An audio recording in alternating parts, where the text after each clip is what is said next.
Solid पानी में डाल दे तो ये आयोनाइज हुआ सोडियम आयन में, क्लोराइड आयन में, और इन दोनों के बीच इक्विलिब्रियम है, मींस ये एक सैचुरेटेड सॉल्यूशन है। तो ये मेरे पास सोडियम क्लोराइड का सैचुरेटेड सॉल्यूशन, एक इलेक्ट्रोलाइट का सैचुरेटेड सॉल्यूशन। अब इसी सॉल्यूशन से अगर मैं एक दूसरा इलेक्ट्रोलाइट पास करूं, अनदर इलेक्ट्रोलाइट HCl, एक और इलेक्ट्रोलाइट है, यानी ये भी पानी में आयोनाइज होता है, आयंस में बढ़ जाता है। अगर मैं HCl गैस को पानी में इसी सॉल्यूशन से पास करूं तो ये आयोनाइज होगा H+ में, Cl- में। ये आप देखें इस सॉल्यूशन के अंदर एक आयन की कंसंट्रेशन बढ़ गई। किसकी? इस क्लोराइड की, क्योंकि इस सोडियम क्लोराइड में और HCl में एक आयन कॉमन है। कौन सा है? क्लोराइड। जब सॉल्यूशन में क्लोराइड की कंसंट्रेशन बढ़ जाए तो ली शाटलियर प्रिंसिपल के मुताबिक ये इक्विलिब्रियम डिस्टर्ब हो जाएगा। कल के टॉपिक में हमने ली शाटलियर प्रिंसिपल पढ़ा था। ली शाटलियर प्रिंसिपल के मुताबिक ये इक्विलिब्रियम लर्ज उठेगा, डिस्टर्ब हो जाएगा। और हमने ये भी पढ़ा था कि जब प्रोडक्ट का कंसंट्रेशन बढ़ जाए तो कौन सा रिएक्शन होता है? Backward reaction. ये वाला बैकवर्ड या ये वाला? ये ऊपर वाला जो पहले से इक्विलिब्रियम में है। यूं आयोनाइज सोडियम क्लोराइड जो पहले सोडियम और क्लोराइड आयन में बढ़ चुका था, ये फिर से कंबाइन हो जाएगा और क्या बनाएगा? Sodium chloride. तो HCl डालने से इस सोडियम क्लोराइड की आयोनाइजेशन में कमी आ गई। इस अमल को कहते हैं common ion effect. What is common ion effect? Decrease in the ionisation of one electrolyte. एक इलेक्ट्रोलाइट जो पहले ज्यादा आयोनाइज हुआ था, दूसरे इलेक्ट्रोलाइट की वजह से उसकी आयोनाइजेशन कम होगी। लेकिन ये तब होगा जब इन दो इलेक्ट्रोलाइट में एक आयन कॉमन होगा। कौन सा आयन? वो कॉमन आयन ये नेगेटिव भी हो सकता है, ये पॉजिटिव भी हो सकता है। So what is common ion effect? Common ion effect जब एक इलेक्ट्रोलाइट के आयोनाइजेशन में कमी आ जाए दूसरे इलेक्ट्रोलाइट की वजह से, तब जब इन दोनों में एक आयन कॉमन हो। कॉमन आयन इफेक्ट को हम ली शाटलियर प्रिंसिपल के बेसिस पे एक्सप्लेन करते हैं कि एक इलेक्ट्रोलाइट की क्वांटिटी आयोनाइजेशन में कमी क्यों आती है। तो ये इलेक्ट्रोलाइट पहले से आयोनाइज है, ये मैंने दूसरा इलेक्ट्रोलाइट डाला, तो जब दूसरा इलेक्ट्रोलाइट डालूंगा पहले से मौजूद इक्विलिब्रियम डिस्टर्ब हो जाएगा और ये इक्विलिब्रियम बैकवर्ड डायरेक्शन में आएगा। बिल्कुल इसी तरह देखो, अगर मेरे पास H2S हो, एक वीक एसिड है H2S, या मेरे पास एसिटिक एसिड हो, ये भी एक वीक एसिड है। ये दोनों क्या हैं? Weak acids. चलिए ये एसिटिक एसिड कॉमन है तो इसे कंसिडर करते हैं। ये एसिटिक एसिड पहले से एक सॉल्यूशन में मौजूद है। ये पार्शियली आयोनाइज है। पार्शियली मतलब अगर इसके 100 मॉलिक्यूल हैं तो 10-15 मॉलिक्यूल आयोनाइज हैं, बाकी मॉलिक्यूल इसी फॉर्म में हैं। ये एक वीक एसिड है। इसी सॉल्यूशन में यानी इस सॉल्यूशन में सपोज पानी में मैंने ये एसिटिक एसिड डाला है तो ये आयोनाइज हुआ H+ में और एसीटेट आयन में। अब इसी सॉल्यूशन से अगर मैं एक स्ट्रॉन्ग एसिड HCl डाल दूं इसी सॉल्यूशन में, या HNO3 डाल दूं, या सल्फ्यूरिक एसिड डाल दूं, कंसिडर HNO3। तो HNO3 एक स्ट्रॉन्ग एसिड है, ये आयोनाइज होगा H+ में और नाइट्रेट में NO3-। देखो इस सॉल्यूशन में मैंने HNO3 डाला,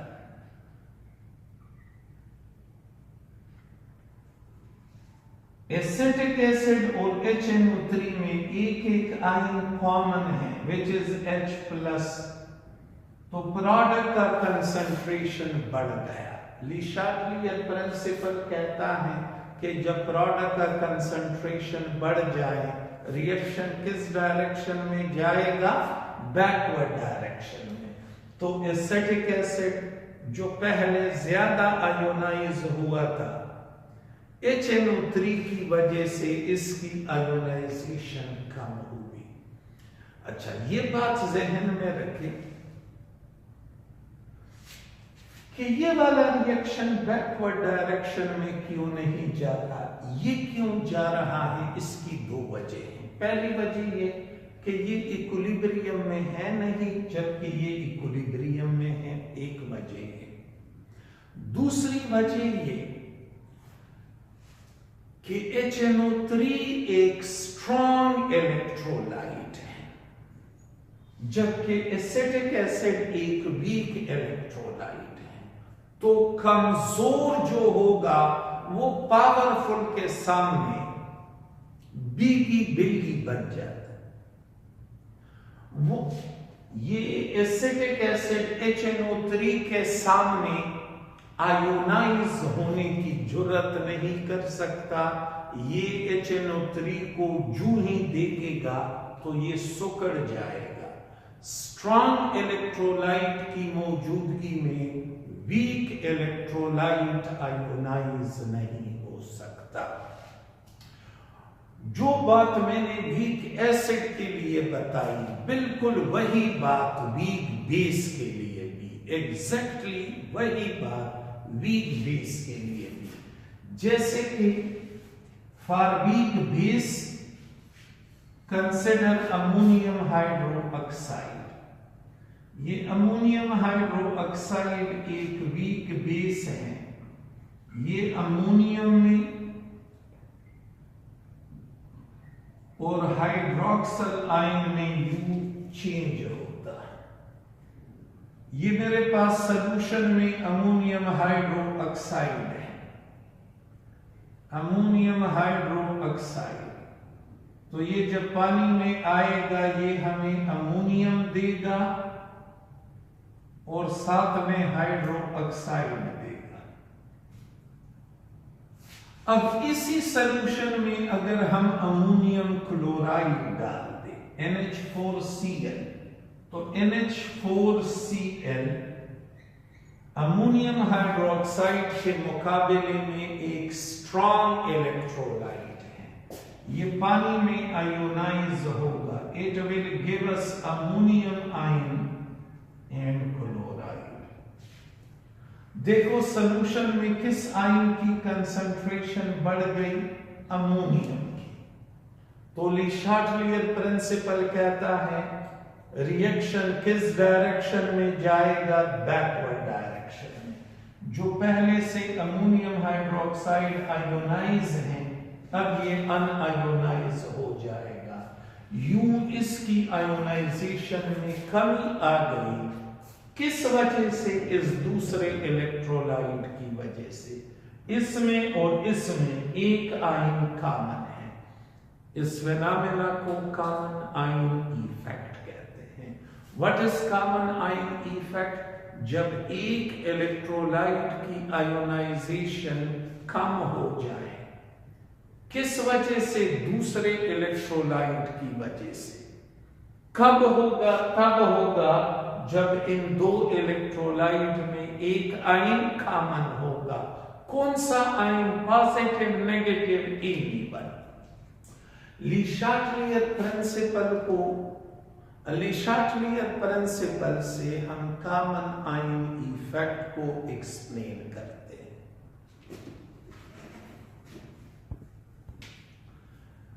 types of chemical equilibrium.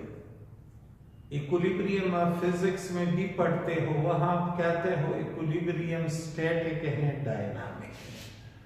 Chemistry में कोई स्टैटिक इक्विलिब्रियम नहीं होता। Chemical equilibrium is dynamic in nature.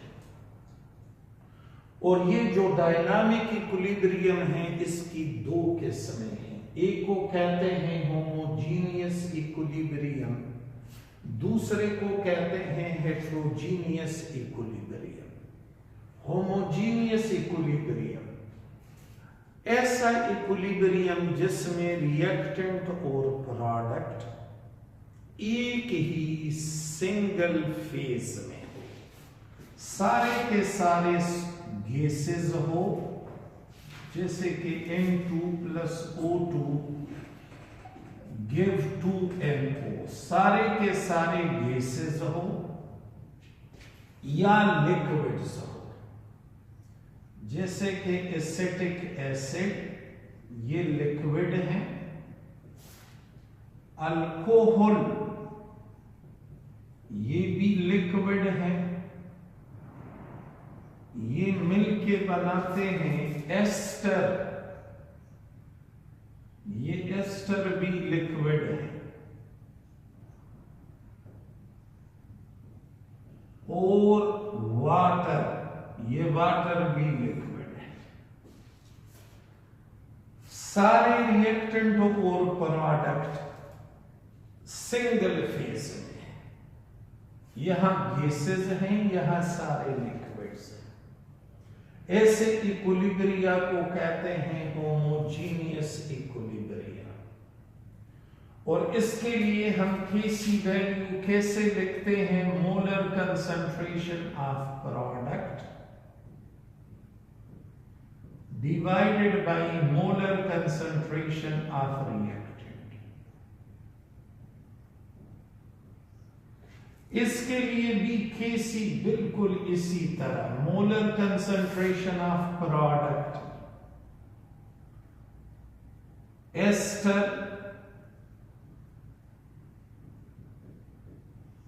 और water divided by molar concentration of reactants.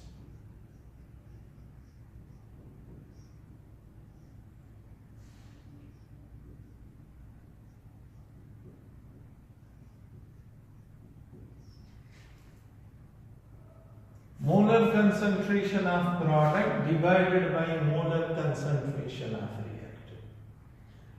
अच्छा, what ये तो था homogeneous equilibrium। what is the heterogeneous equilibrium? ऐसा equilibrium जिसमें एक से ज्यादा फेजेस मौजूद हो।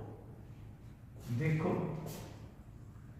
कैल्शियम कार्बोनेट सॉलिड ये देता है calcium oxide solid, carbon dioxide gas. एक से ज्यादा फेजेस मौजूद हैं, सॉलिड है और गैस है।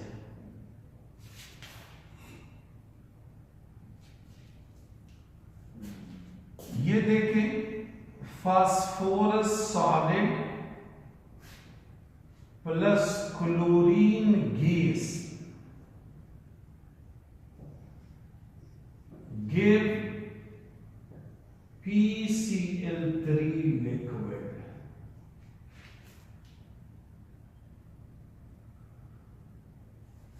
इस इक्विलिब्रियम को भी हम कहेंगे हेट्रोजीनियस इक्विलिब्रियम। वाई? बिकॉज इसमें एक से ज्यादा फेजेस इन्वॉल्व है, और इसके लिए Kc की वैल्यू लिखते वक्त आप एहतियात करोगे। मैं आपको एक आसान सा ट्रिक बताऊं। हेट्रोजीनियस इक्विलिब्रिया के लिए जब आप Kc की वैल्यू लिखोगे तो मोलर कंसंट्रेशन ऑफ सॉलिड और नॉन आयोनाइजिंग लिक्विड, ऐसे लिक्विड जो आयोनाइज नहीं होते, उनका पहचान क्या है? उनके साथ इल लिखा होगा। जिस लिक्विड के साथ इल लिखा है समझो ये नॉन आयोनाइजिंग है, और जो आयोनाइजिंग होगा उसके साथ एक्वस लिखा होगा। एक्वस। तो मोलर कंसंट्रेशन ऑफ सॉलिड और molar concentration of non ionising liquid, इसे आप Kc वाले इक्वेशन में नहीं लिखोगे, इसे यूनिटी कंसिडर किया जाता है, यानी 1 मोल पर लीटर। अब मैंने इस ऊपर वाले रिएक्शन के लिए Kc वैल्यू लिखी है, तो Kc is equal to molar concentration of product by reactant. Check करो, प्रोडक्ट ये है molar concentration of carbon dioxide, gas है ना, और ये सॉलिड, तो सॉलिड का मोलर कंसंट्रेशन यूनिटी कंसिडर किया जाता है, डिवाइडेड बाय रिएक्टेंट। रिएक्टेंट भी सॉलिड है, इसका मोलर कंसंट्रेशन भी यूनिटी यानी 1 मोल पर लीटर कंसिडर किया जाता है। यूं इस रिएक्शन की Kc वैल्यू इक्वल हो गई molar concentration of carbon dioxide. और इस रिएक्शन के लिए Kc की वैल्यू हम कैसे लिखेंगे? Kc is equal to molar concentration of product. तो प्रोडक्ट मेरे पास क्या है? PCl3 लिक्विड है, ये हम यूनिटी कंसिडर करते हैं, divided by molar concentration of reactant. Reactant इसे इग्नोर करें, सिर्फ ये लिखे।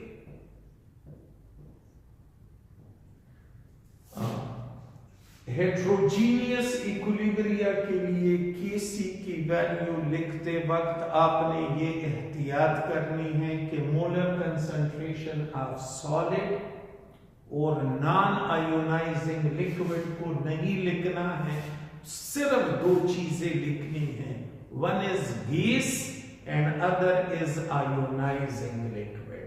आयोनाइजिंग लिक्विड का पता कैसे चलेगा कि ये लिक्विड आयोनाइजिंग है? जिस लिक्विड के साथ एक्वस लिखा होगा समझो ये आयोनाइजिंग है, वो आपने लिखना है। And this is all about this chapter. अच्छा, इस चैप्टर के एक्सरसाइज के MCQ, in which of the following values of Kc the reaction goes to completion in forward direction। तो ये मैंने आपको एक्सटेंट ऑफ केमिकल रिएक्शन में बताया था कि Kc की वैल्यू जितनी ज्यादा होगी फॉरवर्ड रिएक्शन का रेट उतना ज्यादा होगा, तेजी से जाएगा।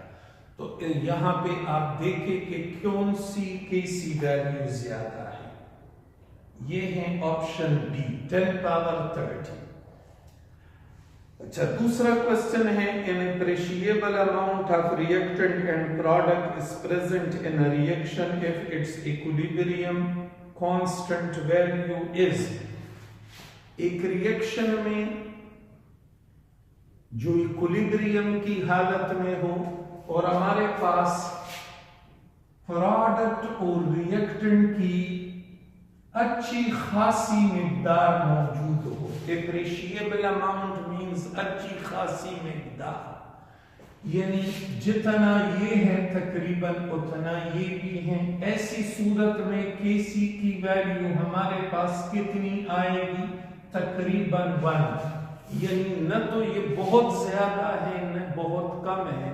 तो in appreciable amount of reactant and product will be present when Kc is neither too large nor too small.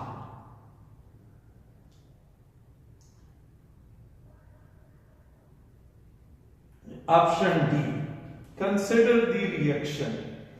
Reaction दिया गया है N2 plus 3H2 give 2NH3। इस रिएक्शन का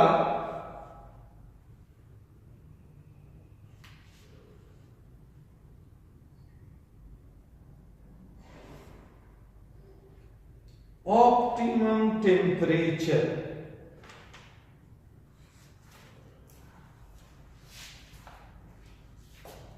N2 plus 3H2 give 2NH3। Optimum temperature उस temperature को कहते हैं जिस पे प्रोडक्ट का रेट ऑफ फॉर्मेशन मैक्सिमम हो। हेबर्स प्रोसेस के लिए ये 400 से ज्यादा और 500 से कम होता है, यानी बिटवीन 400 एंड 500 होता है। अच्छा, ये कैसे मालूम करवाते हैं? ये हम रिएक्शन से मालूम नहीं कर सकते, ये हमें तब पता चलता है जब एक रिएक्शन हम एक्सपेरिमेंटली परफॉर्म करें। तो दिस इज बिटवीन 400 एंड 500 और ये है option B 450 degree centigrade. In the production of SO3 from SO2 and oxygen, the yield of SO3 is increased by। देखो, इस रिएक्शन की बात हो रही है, हम इसकी क्वांटिटी को कैसे बढ़ा सकते हैं? तब बढ़ा सकते हैं अगर हम ईयर से ऑक्सीजन ऐड करें। हम इसकी क्वांटिटी यानी इस रिएक्शन को फॉरवर्ड डायरेक्शन में हम कैसे लेके जाएंगे? तब जब हम ईयर से ऑक्सीजन ऐड करेंगे या ये दूसरा रिएक्टेंट ऐड करेंगे या इस SO3 को निकालेंगे। आपके पास ये 3 तरीके हैं, ईयर से ऑक्सीजन ऐड करें या SO2 ऐड करें या SO3 को बाहर करवाएं।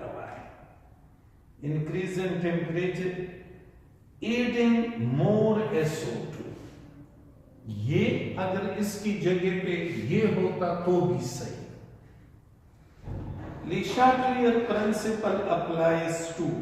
Le Chatelier principle फिजिकल और केमिकल दोनों सिस्टम के ऊपर अप्लाई है। Option D.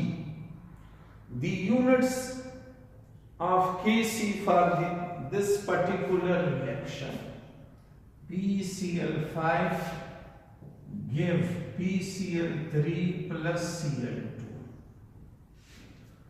तो Kc is equal to molar concentration of product divided by reactant। इसके जो यूनिट्स हैं वो वही होंगे जो कंसंट्रेशन वाली यूनिट्स हैं।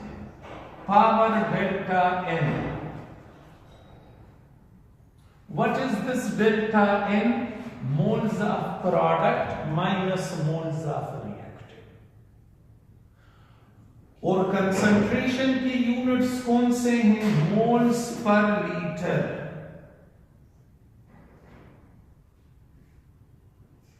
moles per liter.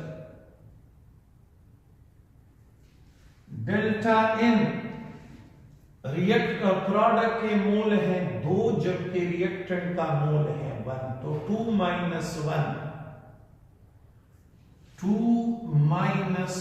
ये मोल्स ऑफ प्रोडक्ट, ये मोल्स ऑफ रिएक्टेंट, तो वैल्यू कितनी आ गई? Moles per litre power 1। सो इस रिएक्शन के लिए केसी के यूनिट्स ये होंगे। Option D, forward reaction goes virtually to completion when Kc is, एक रिएक्शन एक इक्विलिब्रियम रिएक्शन में या एक सिस्टम जो इक्विलिब्रियम में है उसमें फॉरवर्ड रिएक्शन तब कंप्लीट होगा अगर Kc की वैल्यू कितनी हो? Much greater than 1। जब Kc की वैल्यू 1 से बहुत ज्यादा हो तो समझो फॉरवर्ड रिएक्शन ऑलमोस्ट कंप्लीट हो चुका है। Endothermic reaction are favoured in forward direction by, endothermic reaction में जब हम हीट सप्लाई करेंगे तो फॉरवर्ड डायरेक्शन में जाएगा by heating. Option C, molecule of chlorine, इस रिएक्शन की बात हो रही है, Cl2 गिव टू Cl।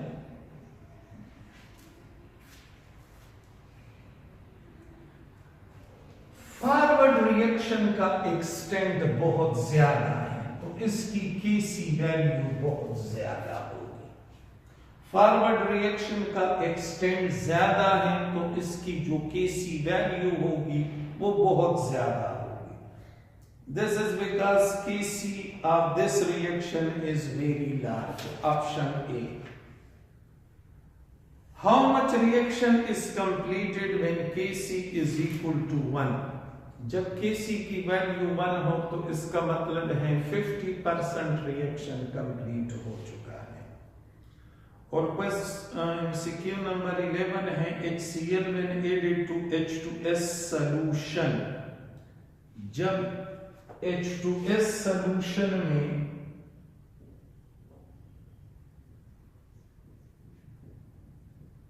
ये H2S का सॉल्यूशन हम HCl डाल दें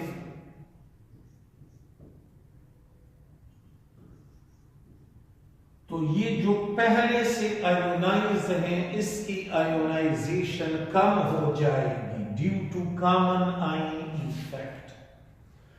जब कम होगी ये इस डायरेक्शन में जाएगा तो इसकी क्वांटिटी में कमी आ जाएगी। Suppress the ionisation of H2S। Option A, the value of Kp is greater than Kc when the difference of mole, अच्छा ये वो Kp Kc वाला relation, Kp will be greater than Kc कब? जब प्रोडक्ट के मोल्स रिएक्टेंट के मोल से ज्यादा हो, यानी जब डेल्टा n की वैल्यू पॉजिटिव हो।